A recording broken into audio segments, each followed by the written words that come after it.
asalaamaaleykum mbokku téléspectateurs yi ñuy seetaan ci Leral TV leral.net dal leen jàmm ci seen biir émission le débat du week-end tey ñu nar a waxtaanee école sénégalaise ak Covid 19 ci sama plateau maa ngi fi dalal monsieur Saourou Sène nekk secrétaire général SAEMS et en même temps aussi di fi dalal monsieur Makhtar Fall nekk fondateur et directeur général du complexe Déclic nekk aussi professeur de mathématiques bokk ci parti Rewmi entité communication comme marketing ma lay nuyu monsieur Fall. bàyyi la nga nuyu mbokku téléspectateurs yi. di la nuyu sëñ Assane di rafetlu invitation bi donc di rafetlu liggéey bi nga nekkee tout le temps donc di xaar question yi pour dugg ci débat bi. naka noonu it may nuyu monsieur Saourou Sène mu nekk kenn ku dul présenté ci li nga xam ne moo di ci Média Sénégal donc ci domaine éducation monsieur Saourou Sène mu bàyyi la nga nuyu mbokku téléspectateurs yi. waaw merci sëñ Assane maa ngi lay nuyu di nuyu monsieur Fall mi ma bokkal plateau bi di nuyu ñëpp ñi nga xam ne ñu ngi ñuy seetal ci Leral TV leral.net di wax ni rek liñ fiy débattre tey yàlla na am njëriñ ci askan wi. parce que nag l'école ku ko wax secteur boo xam ne je crois que lépp ci doxalinu réew mi mu ngi commencé ci dal bi war a am ci secteur boobu maa ngi leen di. secteur éducation la ñu nar a waxtaanee ci situation Covid 19 alors balaa ñoo dugg ci débat bi carrément le Sénégal a franchi li nga xam ni moo di la barre des 3000 cas ñu ngi ci 3429 cas en tant que citoyen donc yéen ban impression ngeen am ci lu ni mel. waaw wax ni rek par rapport ak situation pandémie bi fi nekk wax dëgg depuis pandémie bi bu mu commencé ba léegi wàññeekuwul donte war nañu jaajëfal bu baax a baax li nga xam ne mooy médecin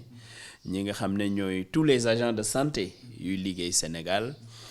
gis ci liggéey bu metti mais bu mucc ayib bi ñu nekk parce que nag gis nañ ni pandémie bi bu mu defee 1 mois déjà en Europe ñaata moor la fa def mais ñun fii Sénégal quand même donte lim bi bari na jéggi nañ léegi les 3000 mais li nga xam ne ñoom ñoo ci làqu yàlla mu ñu ciy suturaal ba léegi ñu ngi ñaanal ñi nga xam ne ñoom làqu nañu mais gis nañ quand même quoi qu'on dise l'excellent travail malgré les moyens limités yi nga xam ne médecins au Sénégal yi ñoom ñu ngi koy def ci mbir mi ba tax na ñu ngi ciy dundee yaakaar di ñaax askan wi nag parce que nag feebar bi def di feebar boo xam ne dafa laaj discipline c'est ça la vérité boo jëlee un pays comme la Chine fu mu commencé woon nga xam ne seen population dafa nekk population bu bëri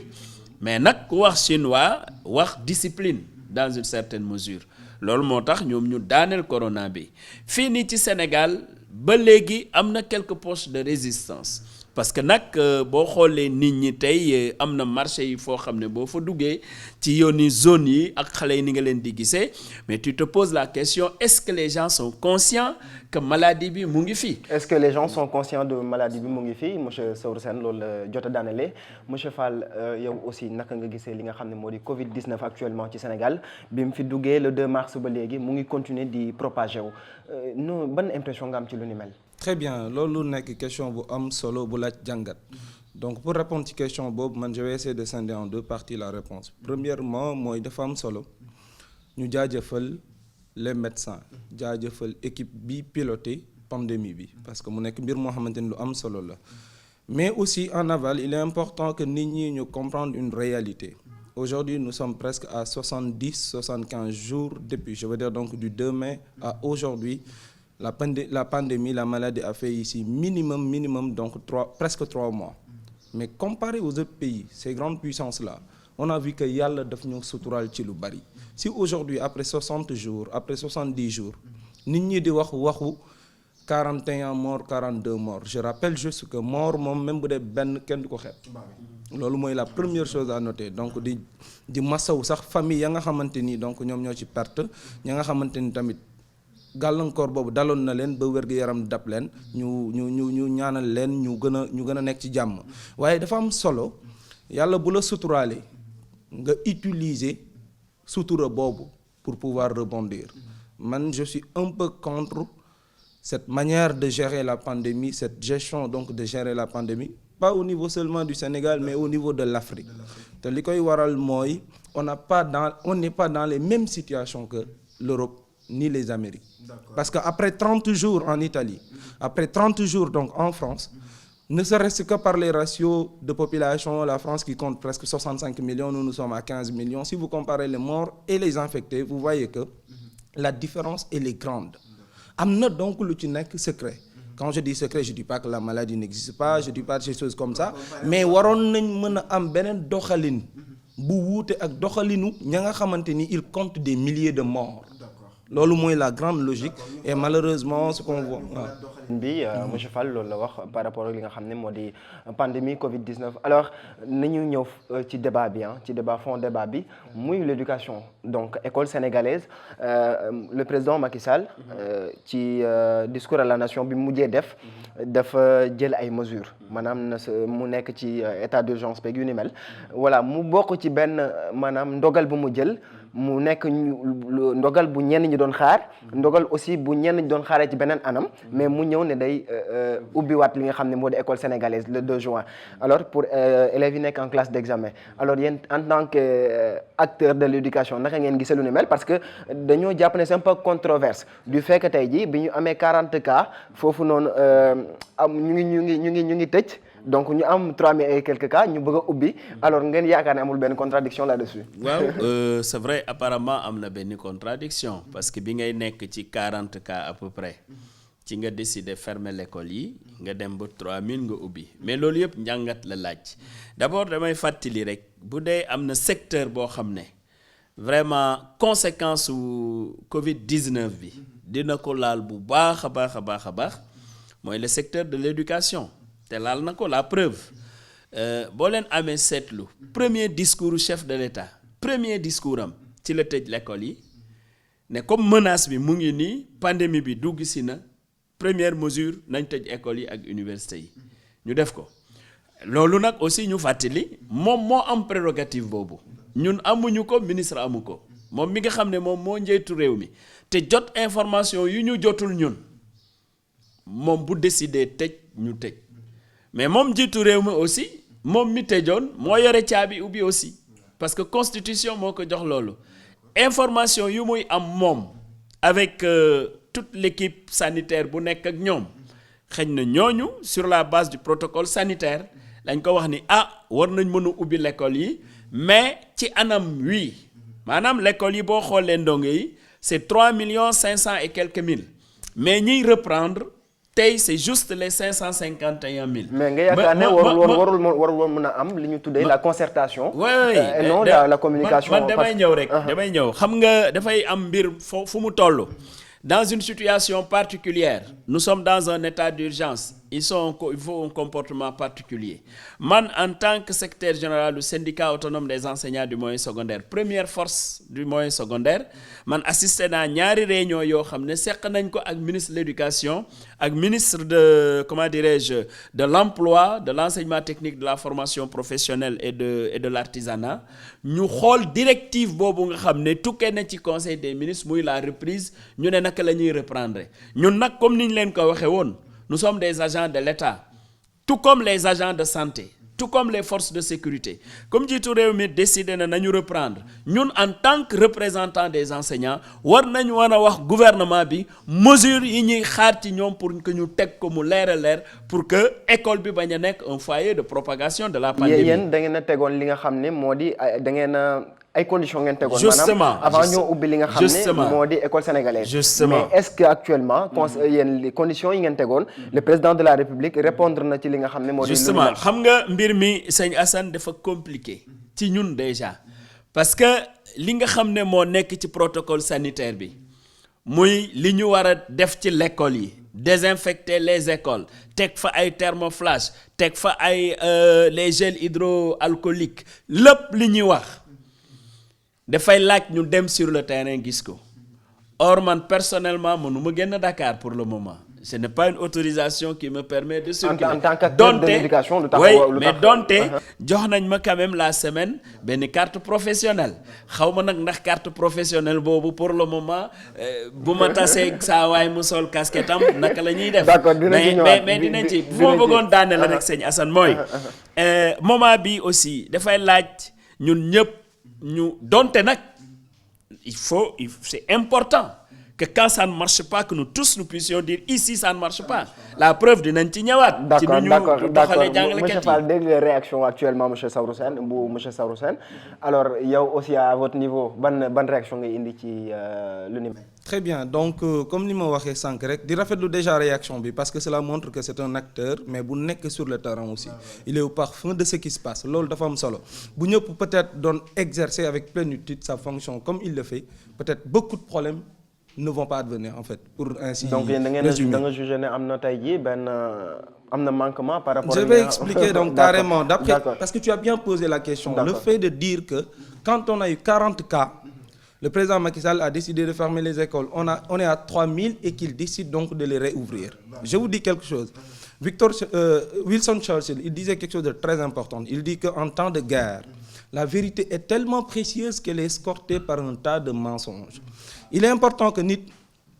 ngay suivre avec objectivité parce que le plus élémentaire étudiant le plus jeune étudiant qui fait du management il sait que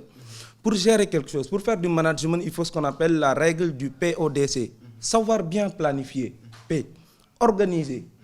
prendre la décision et communiquer c'est ça qu'on appelle la règle du PODC. Mais ce qu'on note dans ce pilotage que moi je juge lacunaire c'est que da ngay sentir ni dans la communication ça traîne nettement donc ñi nga xamante ni ñoom ñooy acteurs yi ça te fait rire parce que boo déggee par exemple comme ni ko Saourou Sène waxee et que c'est important bëgguñu école mu nekk manjaxaan gi nit ñi di daje pour wàllante feebar ki loolu mooy la première chose mais boo demee bañ lay wax que ni les mesures à prendre ki la koy wax da ngay sentir ci moom ni kii il connaît pas le terrain vous allez dans des écoles où les toilettes mais attends c'est autre chose c'est autre chose donc yow nga bëgg a gérer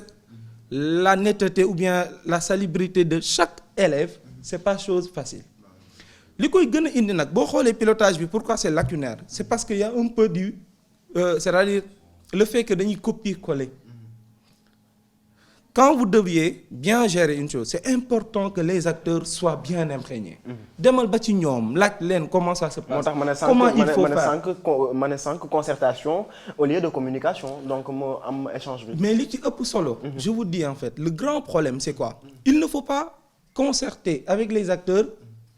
alors que tu as déjà pris la décision lu grave maanaam tu peux inviter les acteurs tu leur dis de venir faire ce qu'on appelle un peu du saupoudrage leur dire que venez on va faire une réunion vous faites des tables rondes sur la situation en tant que telle mais si la décision a été prise avant ok donc bu fekkee donc décision bi dañ ko jëloon avant nga woo leen juste pour faire donc pour respecter la procédure alors que la décision est déjà prise loolu dafay indi problème bu mag a mag boo xoolee les décisions souvent c'est du tic au tac yow da lay jaaxal sax yenn concertation du ci xaj vous savez l'éducation c'est très important nga xam ko d'abord sur le nombre sur son aspect même le fait que éducation maanaam ci njariñam rek dafa am solo waaye la population maanaam les concernés de l'éducation on vous dit plus de 95 000 enseignants ñoo existé ci wàllu fonction publique maanaam boo jëlee fonction publique tey corps bi ci ëpp nit mooy enseignement loolu mooy beneen bi mooy les élèves aujourd'hui on parle de 3 500 000 élèves loolu vous le sortez dans la population sénégalaise quand même c'est important vous avez compris un peu donc loo ci jël comme matuwaay dafa war a nekk lu ñuy saytu xool ko xoolaat ko seetantal ko mais da ngay sentir de plus en plus que il y a de l'impréparation dans tout il s'attelle donc à vite fait maanaam bricolage quoi moo ci bëri il y en a plus il y en a d'accord bricolage moo bëri ci décision yi nga xam ne état bi jël na ko par rapport ak reprise école sénégalaise le 2 juin alors ñu gis benn particularité maanaam tey jii ñi war a reprendre mooy les élèves en classe d'examen maanaam ñi nekk ci classe intermédiaire yi ñoom am nañ possibilité suivre les cours en ligne alors que gis nañ ne Sénégal maanaam d'accord côté télécommunication am nañ ci benn avancée mais bu fekkee côté connexion il y a des gens qui peinent à en avoir est-ce que réellement ñi nga xam ne ñoo nekk dans les coins les plus reculés du Sénégal dinañ am possibilité pour pouvoir suivre de manière continuelle li nga xam ne moo di cours yi. mais Assane li wér te wóor mooy dañuy naan balaa nga ne naam ne fa tu sais très bien bi ñu waxee xale yi dinañ toog ci kër yi jàng ci biir kër gi loolu slogan rek la mën a nekk ñun ñëpp ci kër gi lañ nekk xam nañ culture seetaan télé ci ñun télé mënul jàngal kenn parce que télé bi ci nekk ci kër gi ñu ne léegi cours prof bi mu ngi koy démarrer 10 heures déjà xale yi bi ñu fa nekkee ñii dañuy fo mag ñi di zapper sax leneen lu leen gën a intéressé donc loolu moom ñëpp d'accord nañ ni vraiment mënul joxe lu bëri ça c'est la vérité. mais est-ce que les professeurs sont mis en parfum par rapport ak. écoutez gis naa fi chaîne yu bëri ñuy dérouler ay cours mais dama jël l'expérience à partir de chez moi boo nekkee dans une grande famille mais c'est sûr que cours bi prof bi di def ay reetaan sax la lay def. D'abord, la concentration de l'enfant, mënoo ko capter à la maison pendant 30 minutes sur une télé mënu ko parce que xamu ko l'autre aspect mooy mais xëj na ñooñu sax ñu am chance am télé wala boog ñu am connexion mais dans nos villages. dans le monde rural. fi nga xam ne mooy l'essentiel des élèves. foofu moo taxoon may wax mais foofu tout le monde sait que foofu télé amu fa courant amu fa connexion n'en parlons pas ñooñu dañ ñi ni woon. dinañ def ay fascicules envoyé ko foofu mais même si on avait ces fascicules parce que je dis toujours même si parce que gisuma fascicules yi quand même ci la rek moo tax may wax gisuma fascicules yooyu alors mais même bu amoon mais fascicule bi nga jox xale te amul kenn ku ko encadré ci naka lay comprendre fascicule bi loolu du dara moo tax ma ne la metti na mbas mi moom dafa mbas école bi. loolu moom c'est vrai. mbas bi dafa mbas école. oui ça moom monsieur Fall moom booy Dakar la certainement ay doomam wala ay jarbaatam dinañ am possibilité idem ko yéen ñi nekk actuellement Dakar mais tey jii réaction bi. c'est par rapport non man moom xëy na monsieur Fall booy Dakar mais man booy Gelor la. d'accord je suis du village. d'accord y a pas de souci monsieur Fall par rapport ak li nga xam ne moo di ñi war a def cours en ligne yi. alors te nekk ci monde rural bi comme ni ko monsieur Sène waxee est-ce que yow gis nga ne tey jii état bi mën na gagner combat bu ni mel. très bien li nga laaj aussi am na solo lool parce que comme li ma wax des fois damay xool yenn mesures yi ça te fait rire da nga naan comment de telle autorité de telle pointure pourrait-il donc réfléchir de cette manière-là des fois daf lay jaaxal parce que gis nga booy jël ay règles ci wàllu enseignement il faut que ces règles-là wala ces réformes-là soient holistiques pour tout le monde te lii du tey vas-y sur les US faut la commencer. Ils font des cours en ligne, ils ont créé l'enseignement, le e-learning. Mais ce qu'on a vu, c'est que ça traîne. Waxuma wàllu le fait que tout le monde ait accès. Parce que question boobu pour répondre ko dafa am ay aspects yu bari. Premièrement mooy tout le monde n'a pas accès sur ça. Loolu mooy première chose parce que ça vaut pas la peine may wax que ni si ginnaaw Dionewar wala Niodior peut-être y a des régions y a des coins yu amul électricité bay am connexion parce qu'il y a deux choses. Mun nga am courant mais connexion c'est autre chose en fait tu vois un peu donc loolu mooy la première chose à savoir déjà maanaam ñoo xamante mooy l'accès tout le monde n'a pas cet accès là ñëpp amuñu accès ci internet boobu noonu ñuy wax premièrement amuñu accès peut-être ci télé boobu ñuy wax léegi dañuy dem ci deuxième phase mooy bu ñëpp amoon accès bi nag qu'est-ce que ça sert vous savez sur chaque point sur chaque chapitre que tu prends il existe déjà des vidéos sur YouTube et de meilleurs professeurs des fois ñoo xamante ni ils ont fait toutes les vidéos, tous les chapitres donc de 6e jusqu'en terminale. Mais est-ce que ces cours-là peuvent servir? Est-ce que c'est bien sûr qu'ils peuvent servir des fois, mais est-ce qu'ils servent comme est-ce que dinañ jariñ pour wax olof alors comme ni prof bi jàngale di jariñee maanaam inter-échange bi am ci professeur bi xool élève bi xam ne comprendre na élève bi avant la virgule mu mën a poser une question ñu répondre ko jàll ci leneen. Ça fait rire comme li ma la wax bu ñu waxaatee en même temps dañuy def ay fascicules mais attends les fascicules existent déjà. des décisions prises à la c'est-à-dire dama la bëgg a wax niveau boo jël ci éducation.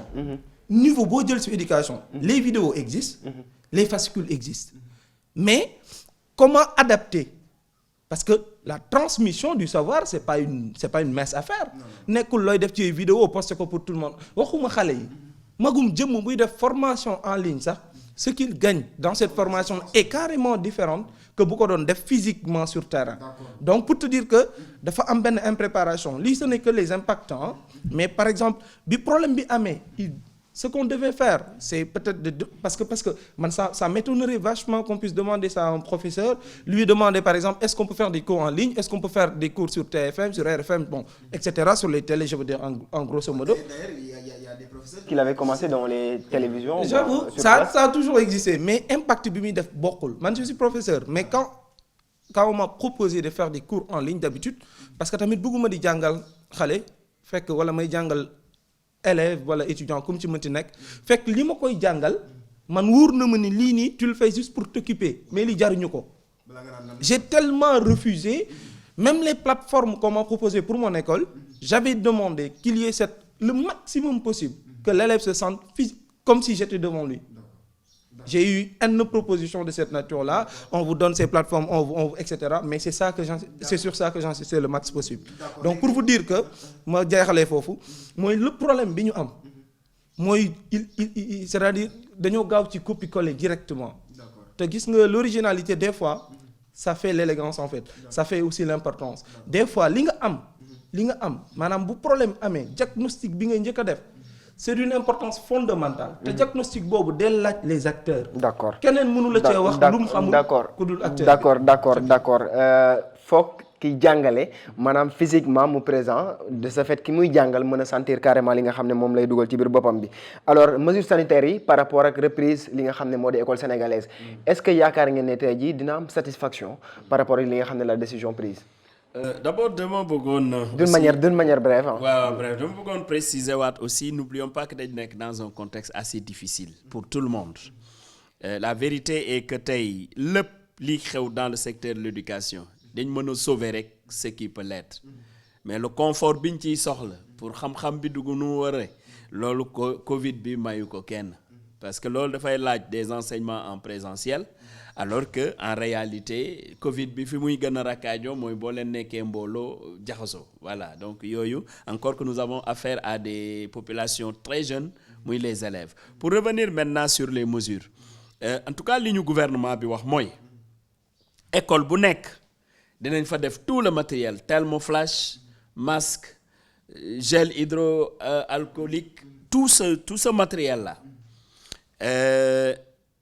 te lu ñu wax aussi dans le respect du protocole sanitaire fépp fu ñu dem gis ni y a un manquement foofu il faut ñu arrêter et ensuite écoles yi aussi monsieur Fall wax na ko sànq mais ci écoles yu bëri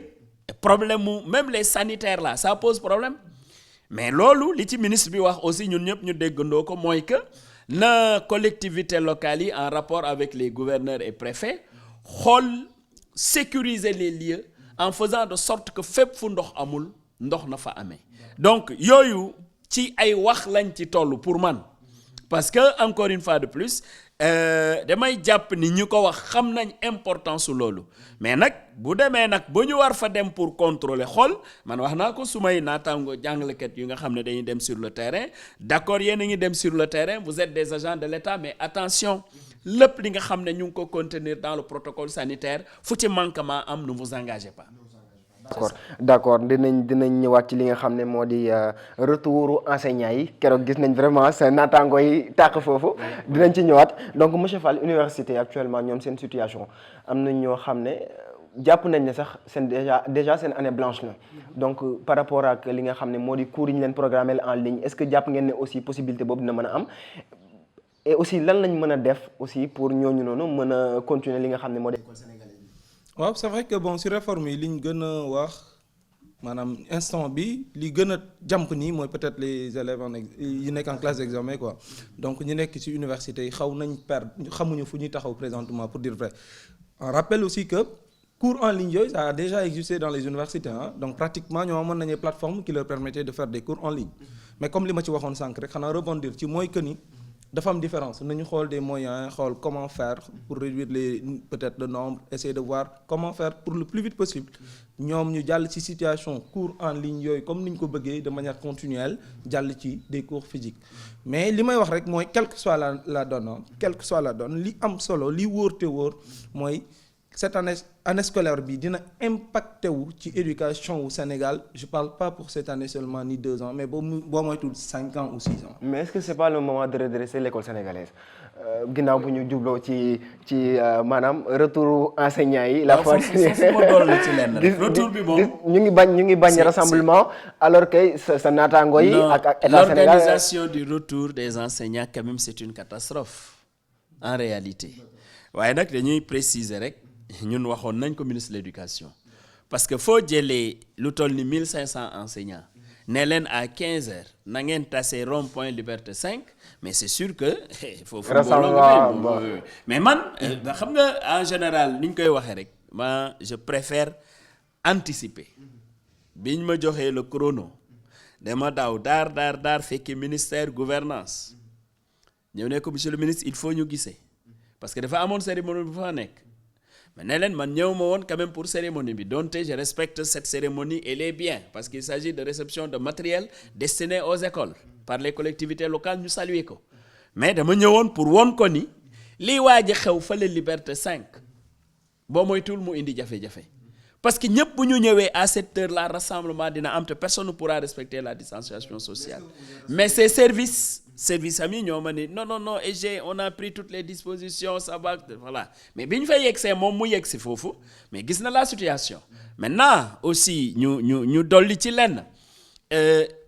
def doon jaadu ministre de l'intérieur ni ko éducation defee ak les inspections d'académie ak les IEF daf doon jaadu ministère de l'intérieur jël tout le commandement territorial les préfets les sous-préfets les gouverneurs pour informer leen quand même que c'est des agents de l'État qui retournent à leur poste de responsabilité le niveau national ministère moo ko yore mais le niveau régional gouverneur moo ko yore le niveau départemental préfet moo ko yore le niveau arrondissement sous-préfet moo ko yore mais da nga gis des administrateurs civils préfet comme sous-préfet yu lay wax ni on n'était même pas informé de l'opération mais ça c'est très grave. Ce sont des décisions peut-être prises à la va-vite. Ça fait partie des dysfonctionnements yi nga xam ne constaté nañ ko te jàngalekat yi souffrir ci bu baax a baax nag parce que nag dañuy yegg benn endroit ñu wàcce leen foofu du ñu am interlocuteur alors que. côté boobu laa doon waxee maanaam naka lañ def ñoom ba egg seeni domicile respectif parce que boo waree ñibbi exemple Dionewar il va falloir que ñu yóbbu la Fatick nga mën a jëlaat yeneen auto demaat. est-ce que loolu noonu possible. maanaam non dafa am allègement bu am au niveau de la circonscription régionale jafe-jafe déplacement c'est d'une région à l'autre. Mais à l'intérieur d'une région maintenant il y a la possibilité mën nga jóge département de Mbour dem Thiès et cetera loolu mais enfin sauf pour les deux régions de Thiès et de Diourbel loolu moom possibilité foofu voilà mais pour tout le reste tu peux déplacer. D'accord Cheikh Oumar Anne ci benn point du jour donc dafa ne nañu écarter toute idée d'année blanche voilà te gis nañ jamono ji fii école sénégalaise toll. alors rëq-rëq yi mu jot a am voilà su syndicat yi doon kaas ak yu ni mel donc par rapport à ça lan ngeen ci joxe comme idée wala bon impression par rapport à. Bon pour wax dëgg carrément quand il a dit ça man je suis carrément d'accord parce que quelle que soit la nature de l'année une année blanche a des conséquences intarissables là moom c'est autre chose en fait c'est au-delà de ce qu'on peut imaginer et cetera donc je suis carrément d'accord mais beneen mbir doone année blanche du am rek yam fa il faut mettre les dispositifs yi permettre année blanche mu bañ a am njëkk mais tamit ñi nga xamante ni ñooy acteurs yi ñoom ñu mën a nekk ci kaaraange mën a jàngale mën a transmettre connaissance comme na mu waree problème boobu nag la ñuy am ak d'habitude sunu ministère yi parce que quand il y a une situation d'habitude rek ñoom ils débarquent des fois avec une mamelle de promesses mais à l'arrivée c'est un conglomérat d'avaries impropres à la consommation maanaam li ñuy digal les fruits ne tiennent jamais la promesse des fleurs donc loolu mooy seen problème bi gën a mag slogan wax rek jóge fa loolu yorul réew lépp looy teg comme stratégie c'est important mu méngoo ak li ngay wax donc Cheikh Oumar Anne moom comme li nga wax je suis d'accord que l'année ne soit pas blanche comme tout le monde kenn ñaanul yàlla dundaat année blanche wala nga dund année invalide je sais pas comment on peut l'appeler de toute façon mais ce qui est sûr mooy boo nee tamit année bi du blanche na nga ko teg ci ay charte ak churut yoo xamante ni dina permettre ku nekk ci ñun mu mën a continuer ses activités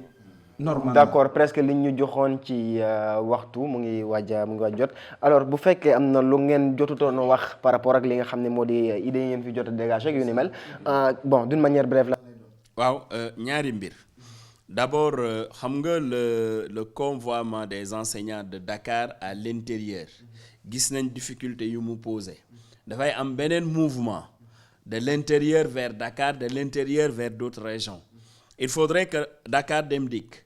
ministère des Transports en relation avec le ministère de l'Éducation ñu xoolaat la programmation parce que li ñuy gis mooy dañuy xaar ba 18h 19h 20h ñu génne un communiqué ne jàngalekat yi nekk par exemple à Rosso Sénégal mais départ bi mu ngi am Dagana na ñëpp tase ji Dagana 8h bus bi day départ bus 8h alors que tout le monde sait aujourd'hui que le transport n'est pas aussi fluide que ça donc boo waxee bus bi mu ngi war a départ 8h à tel endroit fekk ni ñi war a jël bus boobu ñu ngi à des centaines de kilomètres parfois pour rallier le bus loolu day créer encore des difficultés donc loolu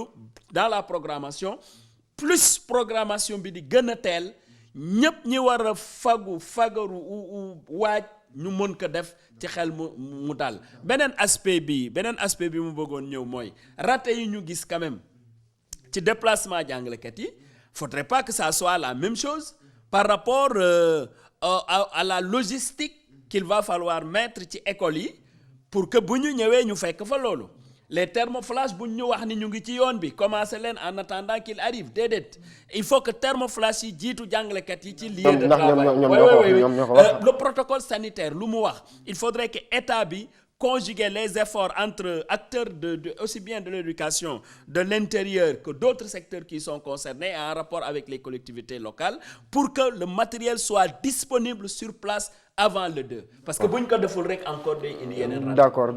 monsieur Fall. waaw donc comme li nga wax rek peut-être ay questions sur lesquelles waxuñu ci woon yu important man je peux pas venir sur ce plateau ba ñibbi te du ma wax impact yi nga xamante ni Covid bi moom la am sur les écoles privées parce que man école privée laa yor donc pour vous dire que c'est hyper difficile présentement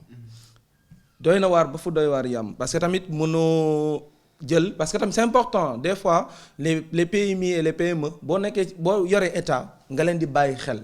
parce que tamit ñi nga xam dañoo jël seeni alal ñu investir ko ci école ñooñu bëgg nañ dëkk bi dem mënoon nañ ko investir ci leneen parce que loolu day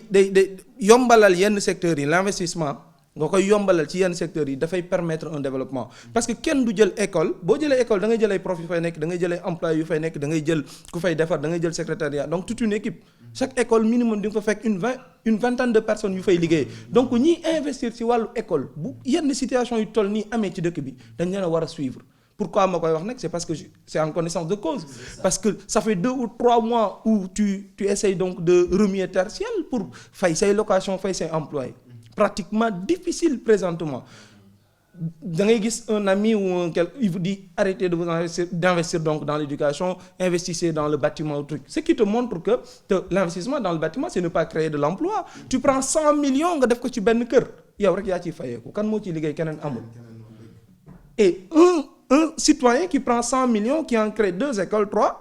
il permet à 30-40 autres personnes de travailler et de gagner leur vie là-bas donc bu ñu amee ñu war a jàppale en vrai dire ñooñu la war a nekk présentement coono boobu la ñu nekkee. même ci question boobu aussi nañ ko wax aussi gis nga le fonds de résilience économique bi ñu génne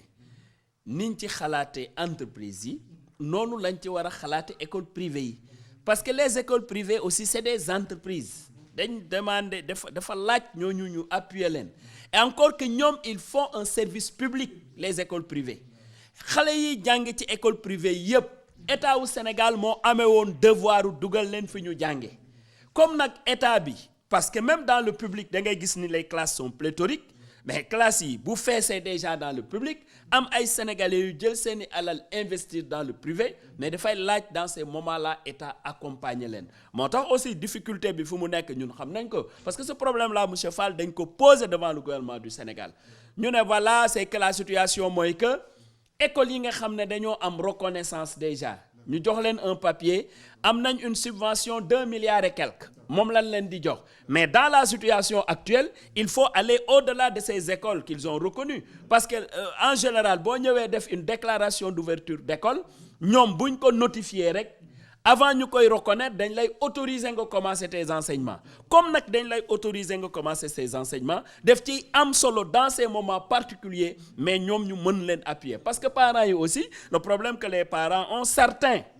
bi mbas mi amee nu mu mbasee chef d'entreprise bi noonu la leen mbasee. ñëpp la mujj mbas ko donc finalement tout le monde et à partir de ce moment malheureusement seen revenu day daal di baisser te seen doom bu ñu demul école dañuy daal di gis ni kon nañu occupé wu d'autres choses mais état moo war a quand même xool situation boobu def ci dara. li ñu mayoon ci waxtu daanaka fing na téléspectateur u Leral TV leral.net ñu ngi leen di jaajëfal vraiment ci fidélité bi ak ci seetaan bi monsieur Fall ñu ngi lay jaajëfal bu baax ci ñëw bi donc di kontaan vraiment ci pertinence bi aussi monsieur Sène aussi naka noonu it jërëjëf nga nuyul ñu waa SAEMS bu baax a baax donc di leen jox dig daje ci beneen émission le débat du week-end ak yeneen i invité jërëjëf